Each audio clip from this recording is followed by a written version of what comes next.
6 विकेटों के नुकसान पर स्कोर करने में कामयाब हुई। आज पेशावर ज़ल्मी की टीम एक ऐसी पिच पर कि जहां पर गेंद थोड़ा रुक के आ रहा था, स्ट्रोक्स प्ले खेलना मुश्किल था और बैट्समैन जो थे, खासतौर पर स्पिनर्स का गेंद ग्रिप हो रहा था, बाउंस भी था, तो बैट्समैन जो थे वो मुश्किल से दो चार रहे। बिस्मिल्लाहिर्रहमानिर्रहीम, अस्सलामु अलैकुम। अपने YouTube चैनल MIB स्पोर्ट्स पर मैं हूं मिर्जा इकबाल बेग।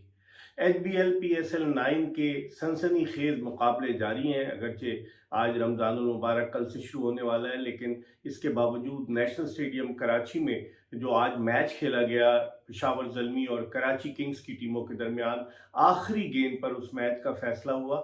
इससे पहले कराची किंग्स ने आखिरी गेंद पर शोएब मलिक के चौके की बदौलत लाहौर कलंदर्स को हराया था, लेकिन आज आखिरी गेंद पर जब 4 रन दरकार थे, इरफान खान नियाजी चौका नहीं लगा सके और सिर्फ एक ही रन बाय का बन सका और इस तरह 2 रन से पेशावर ज़ल्मी ने कामयाबी हासिल की और अब पेशावर ज़ल्मी के हासिल करदा पॉइंट्स की तादाद 13 हो गई है। इसका मतलब ये हुआ कि पेशावर ज़ल्मी जो है वो क्वालिफाई तो कर गई है। अब उसको ये एडवांटेज होगा कि वो नंबर 2 टीम से या नंबर 1 टीम भी बनती है, जो भी उससे खेलेगी और फिर उसके बाद एक और मैच उसे मिलेगा अगर वो हार जाती है। ये तज्जिया और तबसरा आपकी खिदमत में इन्वेरेक्स सोलर एनर्जी के ताउन से पेश किया जा रहा है। न बिजली जाती है न बिजली का बिल आता है, तो आज ही बिजली के बिल को क्लीन बोल्ड करें। इन्वेरेक्स सोलर एनर्जी, बिल की फिक्र से बेफिक्र। आज नेशनल स्टेडियम कराची की पिच कदरे मुख्तलिफ थी उन पिचेस से जो इस HBL PSL 9 में इस्तेमाल हुई है। गेंद ग्रिप कर रहा था, ब्रेक हो रहा था और जिस तरह से शोएब मलिक ने इब्तिदा में बॉलिंग की, बैट्समैनों के लिए स्ट्रोक्स खेलना कदरे मुश्किल था। अंपायरिंग का मयार भी कोई इतना अच्छा नहीं था। शोएब मलिक जो थे वो खेल रहे थे और बाबर आजम जिस तरीके से उनको अंपायर ने नॉट आउट करार दिया और फिर उसके बाद जब टीवी अंपायर के पास गया तो पता चला कि गेंद हिट कर रही थी स्टंप को, लेकिन चूंकि अंपायर्स कॉल थी तो ये टेक्नोलॉजी जो है ये बड़ी कंट्रोवर्सीज क्रिएट कर रही है।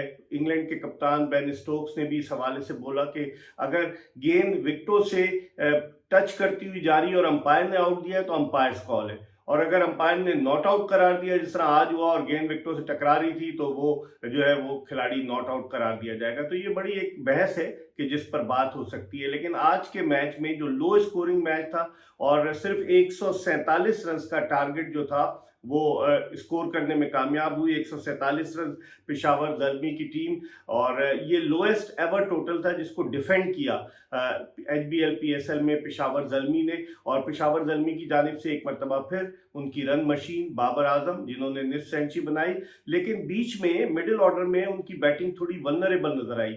अगर रोमन पावल 30 रन स्कोर न करते जिस तरीके से उन्होंने बैटिंग की 18 गेंदों पर, तो यकीनन स्कोर जो है वो कम होता, लेकिन 147 रन 6 विकेटों के नुकसान पर स्कोर करने में कामयाब हुई। आज पेशावर ज़ल्मी की टीम एक ऐसी पिच पर कि जहां पर गेंद थोड़ा रुक के आ रहा था, स्ट्रोक्स प्ले खेलना मुश्किल था और बैट्समैन जो थे, खासतौर पर स्पिनर्स का गेंद ग्रिप हो रहा था, बाउंस भी था, तो बैट्समैन जो थे वो मुश्किल से दो चार रहे। और जिस तरह से बॉलिंग की आज शोएब मलिक ने बड़ी अच्छी बॉलिंग की। अगरचे उनके ओवर्स में शोएब मलिक के जो है वो कम रन्स बने, लेकिन उन्होंने जिस तरीके से बैट्समैनों को बांधा वो यकीनन काबिल सताइश था।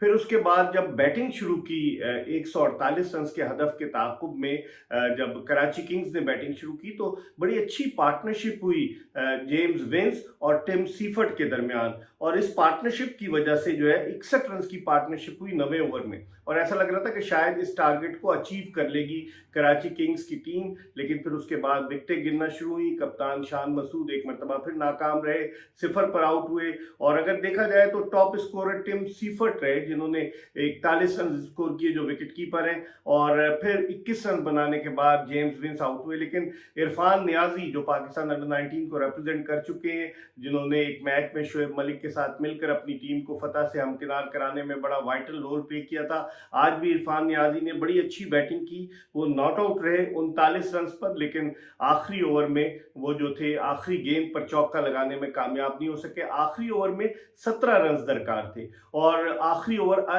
आमिर जमाल ने किया और आमिर जमाल के इस ओवर की इब्तिदाई 2 गेंदों पर 2-2 रन बने, फिर उसके बाद 2 चौके लगाए अनवर अली ने, फिर उसके बाद 5वीं गेंद पर सिंगल लिया अनवर अली ने और स्ट्राइक पर आए इरफान नियाजी जो कि सेट बैट्समैन थे, लेकिन एक ऐसी गेंद कि जो बिल्कुल टांगों के दरमियान में से गुजर गई इरफान नियाजी के, वो रूम बनाकर हिट करना चाह रहे थे लेकिन उन्होंने आमिर जमाल ने वहीं पर गेंद की और फिर गेंद गई विकेट कीपर के पास। तो इस तरह एक सनसनीखेज मुकाबले के बाद आखिरी गेंद पर 2 रन से कामयाबी हासिल की। कराची के मैचेस, बेशतर मैचेस जो है वो आखिरी ओवर में और आखिरी गेंद पर जा रहे हैं। आज अगर बॉलिंग की बात की जाए, साइम अय्यूब एक मरतबा फिर उन्होंने क्या बॉलिंग की, 4 ओवर में सिर्फ 18 रन दिए और 1 विकेट हासिल की और उनके अलावा नवीनुल हक ने 4 ओवर्स में जो है वो 22 रन दिए।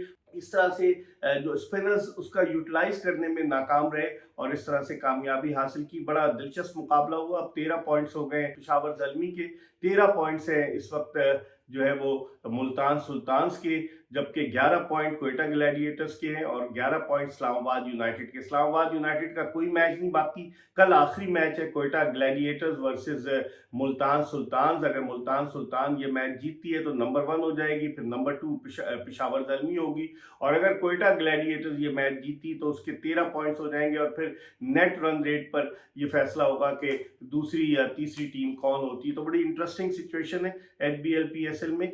ये तज्जिया और तबसरा आपकी खिदमत में इन्वेरेक्स सोलर एनर्जी के ताउन से पेश किया जा रहा है।